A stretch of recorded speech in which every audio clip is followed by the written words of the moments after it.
Navigation, artillery, airstrike, at spot location, iilan lamang ito sa mga bagay na ginamitan ng compass degrees at compass orientations. Ang topic na pag-uusapan natin ngayon ay tungkol sa kahalagahan at tamang paggamit ng compass pagdating sa larangan ng treasure hunting. Kung sa ibang bansa ang ginamit ng mga treasure finders ay metal detectors, bakit dito sa ating bansa ang ginagamit ay code decoding, compass, at gold locators or detectors? Ano ba ang halaga ng isang compass sa paghahanap ng mga tagong yaman ng mga Japanese Imperial Army, at paano ito nakakatulong in terms of treasure hunting samantalang hindi naman nakakadetect ang bagay na ito ng isang ginto? Alam kong ito ang common na mga tanong lalo na sa mga baguhang treasure hunters na nagsisimula pa lang sa ganitong gawain. Sa katunayan, ang usaping ito ay isang requested topic mula sa dalawa ng aking mga taga-subaybay. Bilang tugon sa katanungan ni Ka-TH Chan, na ayon pa sa kanya, paano po ba ang pag-decode gamit ang compass? At ayon naman ni Ka-TH Chandi, paano ba kasi gamitin ang compass, idol? Hindi ko kasi alam. Sa katunayan, ang paggamit ng compass ay hindi naman ito ganun kakomplikado, nagiging komplikado lang ito, kapag in terms of treasure hunting na ang pinag-uusapan. Kung suriin natin ang compass, ito ay may compass degrees na nagsisimula sa 1 to 360 degrees, at may 8 cardinal directions, ang north, south, west, east, northeast, northwest, southeast, at southwest. Ano-ano nga ba ang mga dahilan kung bakit napabilang ang compass sa isa sa mga treasure hunting tools, lalo na sa larangan ng paghahanap ng mga tagong yaman ng mga Japanese Imperial Army? Paano ba ang tamang paggamit ng compass upang makahanap ng mga tagong deposito ng JIA? Gaano nga ba kakomplikado ang tamang paggamit ng compass, at ano ba ang mga paraan na dapat gawin upang masabi natin na malaki ang kapakinabangan ng isang compass sa paghahanap ng Yamashita treasure dito sa ating bansa? Ang lahat ng katanungang ito ay isa-isa nating sasagutin, pero bago natin ito simulan, nais ko munang batiin at pasalamatan ang aking 108,000 followers. Marami pong salamat sa inyong lahat mga ka-huntsman.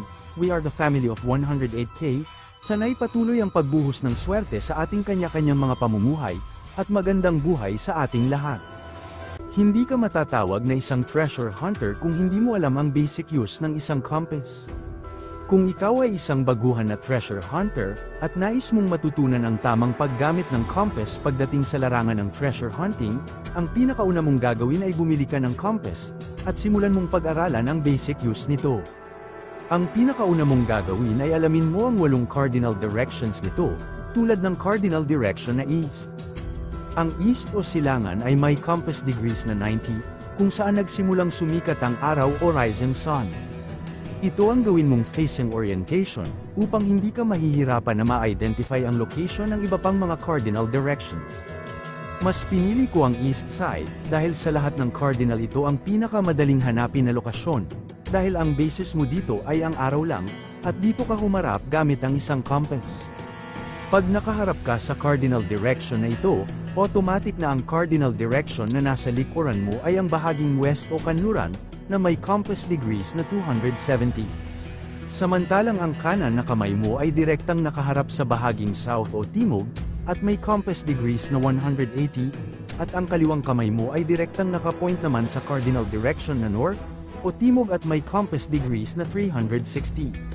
At ang apat na mga cardinal directions na ito ay tinatawag na green degrees.